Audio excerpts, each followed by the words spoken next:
Good morning, everyone. 1975 Chevy Malibu.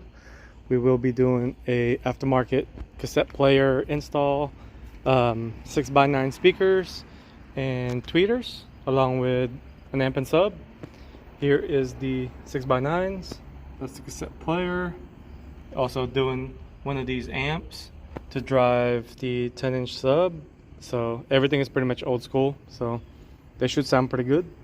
I'm going to take you a quick guide on what I encountered as far as how to do it. So if you stay tuned, watch it and enjoy. First things first, we have to remove the knobs, and they all pretty much just kind of pull out the actual knob itself, and then the little cover. All you have to do is literally pull them out. That'll expose the nut that we need to take off. Now I've never taken one of these things off, so this is kind of a first for me, but obviously there's going to be screws that need to come off, and with that I'm going to be using just a manual one, and I didn't want to risk using a power tool to take them all off. So once I have everything off, I'm going to show you what it took to get it out and then see where we end up at. And as you can see, there's a couple of damages here and there, so damages are going to happen when it comes to like older vehicles like these.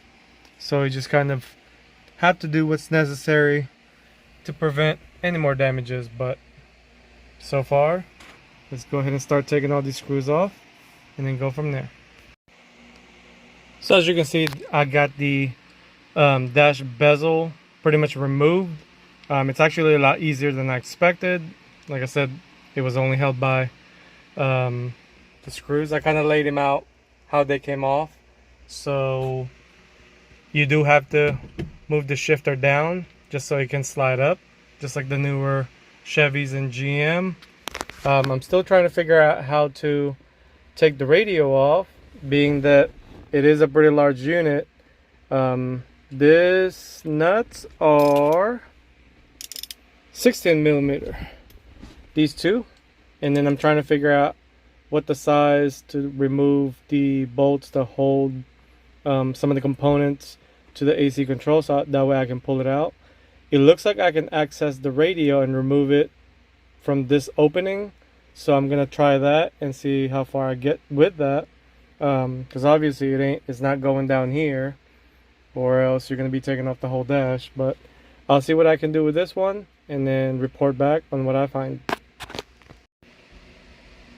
So 20 minutes later, I finally figured something out. The obvious, the radio was supposed to be right here. To get it up there, obviously you have to move the climate control. First off, you unplug it and remove the vacuum ports. That way it's not getting damaged while you're trying to take it off. The way you're looking at it right now, it's not going to come off the way it sits. It's hitting this, it's hitting all sorts of places. So what I found out was there's 6.5 millimeters right here, and then two more on the other side, and then take the nut off to release it, as you can see. And now mind you, this whole radio is still going to be inside there when you're taking this off. But once you get that out, it actually slides in that opening. So you just kind of have to wiggle it side by side. I mean, pretty much you can see that I didn't cut anything yet. So I would say that is the only way that I know of to take it off. I don't know if people actually take off the dash for this thing to take it off, but hopefully that's just luck for me that I got it out this way. And if anybody's ever taken one off, please let me know if the dash do have to come off, or this is the only way to come for it to come off, or maybe some people have to cut it right here. That I don't know, but feel free to leave a comment and let me know how you take yours off. But obviously this one works, so this is a pretty gigantic radio to come off. So just to give you an idea, the true size of it. So this is where we are so far. I went ahead and put back the climate control. This is pretty much the speaker wire, and obviously this is the power accessory and 12 volt from the radio. So there's not really much to this. There's a speaker up top, but we're not going to be using that, so this is going to be obsolete, but I will leave it here. We're going to be running new speaker wire all the way to the left and then to the right, obviously all the way to the rear, and then amp and sub. Here's the dilemma that I ran into. I'm trying to retain that screw bolt hole deal. That way this thing will be held in place. I think I'm gonna kind of make it to where it's on the edge and start from there. Same goes in here. Obviously cut an opening and see where this thing leads it, but we gotta kind of have to start somewhere and see what else do we need to cut, and then we'll just go from there. So there's still quite a bit of sanding to do, but as you can see, the cage is actually sitting on the lip of the bezel itself, so that's what I was looking for. That way everything would sit kind of tight in there. I'm going to be making some kind of bracketry in the back, that way it doesn't fall off. As you can see, the hole is still retained. That way it'll hold this side of the bezel back in place. So I'll go ahead and keep more sanding, test it out, and then cut the vehicle side so this thing would go in there. So I had to put back the bezel, that way I can mark where I need to cut off. So I already got that all marked up, so I'm going to go ahead and take it back off and then start cutting this side. Since I had to stop doing the radio for now, I'm going to focus my attention on the rear speakers. Before you take the cover off, make sure you take a marker, kind of just trace out the opening, that way you know where to cut. That way once you put the speaker in, you'll have at least a general idea on where it should be. Already did it on both sides, so hopefully it's a 6x9 opening and not a 4x6 or a 6x8. So I guess I'll find out once I take it off. It's all marked. Since this vehicle doesn't really have any support online, obviously hardly see any of these things on the road, so it's kind of like a trial and error type of installation. But we need to take the seats off, and to do that there will be, I already took it off, there's a 11mm down here, and same goes on the other side. Get those things off, and to my understanding this should just pull away, so I guess we'll see if it does. And it does. So after sitting down and trying to figure out how to mount this, I ended up ditching the idea of taking this off because it's so brittle, it's kind of falling apart even if you just touch it. So what I did is I used a Dremel with a bit, cutting bit, and just kind of routed around it. Don't worry about all these sharp edges. Like I said, this thing is so fragile that even if you push down on it, it'll break apart. So I'm not even going to risk taking that whole piece from the inside, even though I was halfway there. The speaker, I decided to mount it from underneath. So here's the finished result so far. Make sure you do a pilot hole and go slowly so you don't blow through the cardboard and ended up cracking it or breaking it more. Like I said, it is pretty fragile, but like I said, just take your time, do a pilot hole, and then drive your screws slowly. Here are the two speakers finally mounted. They are pretty secured in there. As you can see, one terminal is here, one terminal is another way. I'm trying to make the top part of it kind of symmetrical since you'll be able to see a little bit of it. But anyway, it's already mounted. Show you what it looks like inside. Like I said, I know it's not perfectly cut, but I was trying to follow the opening from the underside. And here's what they look like above. This board right here is so fragile that there's no way you can even mount a speaker on top of it. Literally, as soon as you touch it, it starts to break apart. It just shows right here. So what I had to do is when I screwed in the cover bracket, I have to put some kind of support underneath to try to kind of press on it. It's like a locking washer type of deal, just to kind of help it secure there. But it should be okay in there since it's not really that heavy. But I'm just glad I ended up not taking off the cover or this whole assembly itself, because that would have been a very bad situation. So overall it turned out okay. I'm gonna go ahead and put the cover on and see how they look.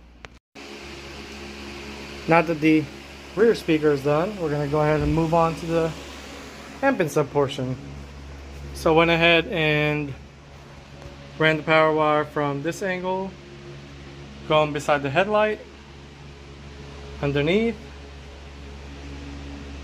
It's gonna be zip tied, so I know you're gonna ask why it's not zip tied, but it will be zip tied once it's all done. Go into that, and if I can see the grommet right there, there's a grommet that I used, and I prefer not to drill any holes if something like that can be accessed. So we're gonna go ahead and start running that part.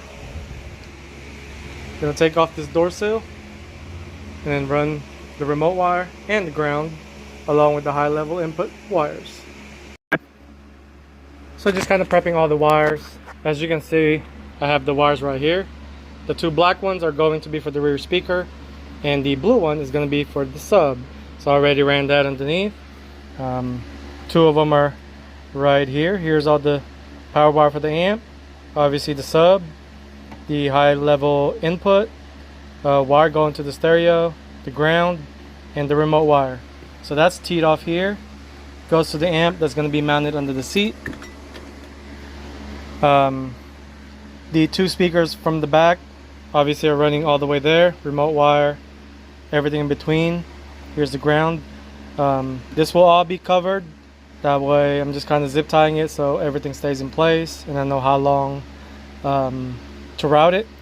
But anyway, it's going to be all mounted or secured underneath the carpet itself, same way as this one, and the amp is going to be mounted underneath the seat.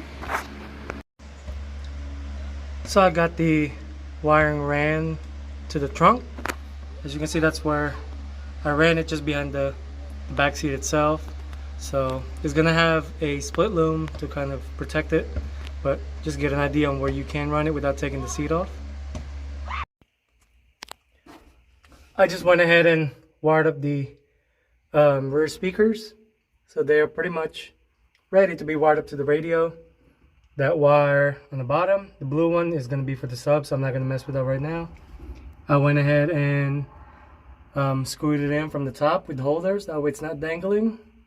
So it's not completely done yet, but we are getting closer to being completed. So we'll keep tackling the front, mount the tweeters, mount the radio, and we are pretty much on the home stretch. The CT Sounds tweeters that I will be installing in the front arrived today, so I'm going to try to figure out where to mount this thing.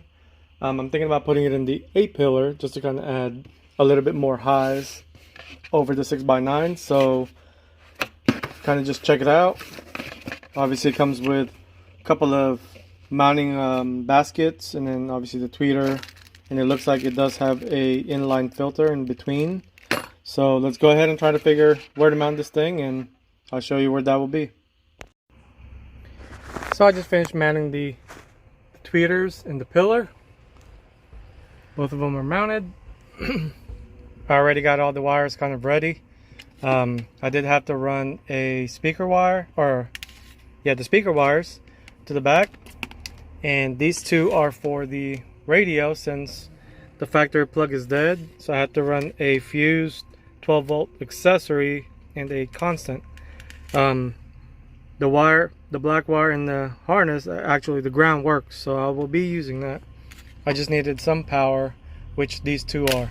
So I'm gonna go ahead and clean everything up, route everything to the front, and then mount and wire the radio. So I went ahead and zip tied all the power wire, going to the harness, going down, going back in. I also had to replace the battery post. This is pretty common in the GM platform since this is side post. So I already went ahead and did the adapter. Like I said, this basically just replaces this, but adds an input for an aftermarket amplifier. So I found an issue with this one. I need to tighten the inside since it's loose. I won't be able to see it from here, but I'll show it after. So I need to take this, I guess, plexiglass thing off and tighten it from the inside. So just another step back, but it needs to be fixed.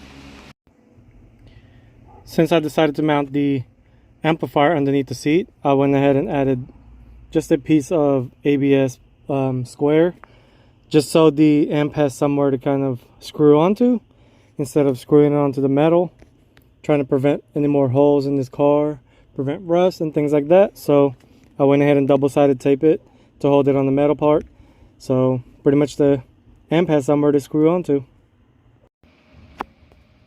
Here's a video of where I mounted the amp. Pretty simple setup.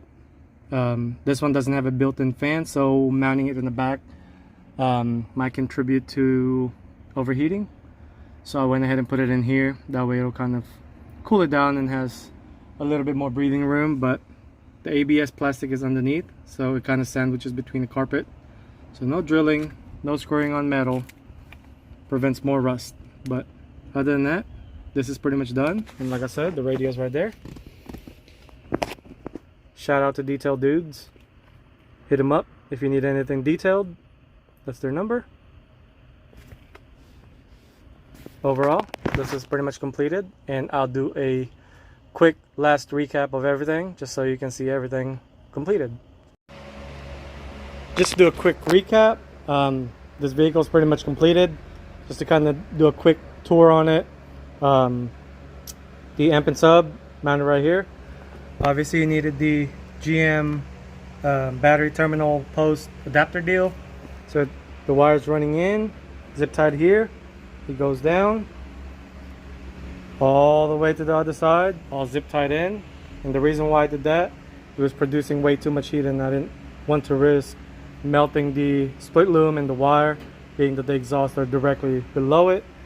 So let's go ahead and check out the inside.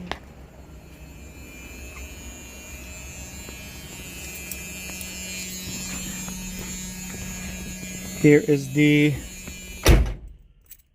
view of the new radio, and there's the tweeters up top. This one is pointing to the passenger and obviously the driver. So let's go ahead and check it out.